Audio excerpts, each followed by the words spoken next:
cute and scary and everything together. I love it. Everything together. That would be our tagline. I love it. There are a lot of fans from this game. Yeah. How was for you to balance the story from the game and bringing also something new for them? Yeah, absolutely. You know, we were working alongside Scott Cawthon, who created the game. So he was really pivotal in terms of, you know, helping us identify what elements of the lore and the game to incorporate, and then, you know, supportive of us having, you know, freedom to really expand the characters and the storylines just for the film as well. Before you enter in this process, were you a fan of this game? What was your contact? I became a fan of the game through the process, yes, but I was not as familiar with it before, and I quickly, you know, became a huge fan, and it felt, again, like once I started playing the game and digging into the lore, it felt familiar because the setting felt familiar, and I immediately like clicked into it and loved it. I thought it was a great opportunity for a movie adaptation. And why do you think there are so many fans from this game? From the game. You know, there are so many FNAF games now that I think they've really been able to continue to engage with new iterations of not just gameplay, but of the lore and expansions of the world and characters and books that, you know, accompany the franchise. So there's so much to digest and talk about as a gaming community, and the fan base is so active. It's really incredible.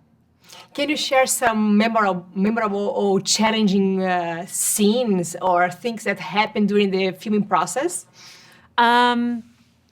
Well, I think every time we were working with the animatronics, it felt memorable in different ways. You know, we most of the scenes with the animatronics are inside, but we have had one scene with an animatronic character named Golden Freddy, and he was standing outside in this scene of the pizzeria, and we were completely exposed to streets and public, and we were really trying to keep these animatronics under wraps. So we were, they're huge. So we were trying with like sheets and people to hide Golden Freddy for as long as we could, and then quickly get the shots and then cover him back up. And that was pretty funny. And tell me about the process to bring animatronics alive. How was that? So cool. It involves so many amazingly talented people. We were working with the Jim Henson Creature Shop to bring these to life, and they are some of the most creative people I've ever met and the hardest workers, and it needed all of that, and they put their all into it, and I think it really shows. Each character feels unique, incredibly well-crafted, scary, and also lovable at times, depending on the lighting and the moment. And they, you know, they did an unparalleled job. Nice. And I know there are some Easter eggs in this movie. Yeah. What can you tell about that for the fans? Yeah. Well, we've got some cameos for the fans, some people that I think they're going to be really excited to see pop up in the movie.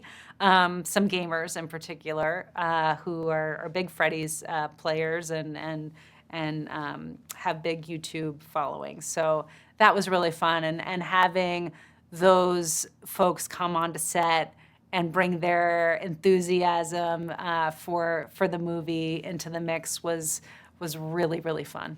And is this movie also for whom doesn't know anything about the game? Yeah, I think so. I think, you know, for the fans, there will be things that they notice that someone unfamiliar with the game won't notice. But I think it's accessible to someone who is not familiar with the game, and I was really hoping that the story that we were crafting would not be exclusive, and, you know, that it could maybe bring some new fans into the mix. It's nice. Thank you so much. My thank son you is so very excited. I don't know if he can watch it.